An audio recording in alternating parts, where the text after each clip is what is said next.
গ্রামের ছোট্ট একটি হাটে দোকানে চানাচুর বিক্রি হয় প্রায় 20 থেকে 30 হাজার টাকার, বা 3 থেকে 4 মণ বেসনের চানাচুর তৈরি করতে হয় প্রতি হাটে। বাড়ি থেকে প্রস্তুত করে আনা বেসন থেকেই তৈরি হচ্ছে গরম গরম চানাচুর, খেতেও দারুণ মচমচে সুস্বাদু। এখানে সবসময় ভিড় লেগেই থাকে এই চানাচুরটি কেনার জন্য। টাটকা এই গরম চানাচুরটি খেতে হলে আপনাকে আসতে হবে চৌমুহনীর হাটে।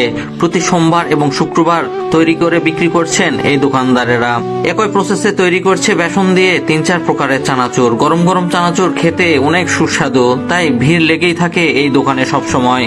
প্রতি হাটে দুপুরের পর থেকে এই চানাচুর বিক্রির প্রস্তুতি শুরু হয়ে থাকে। আপনারা দুপুরের পর থেকে আসলেই পেয়ে যাবেন এই গরম গরম চানাচুর।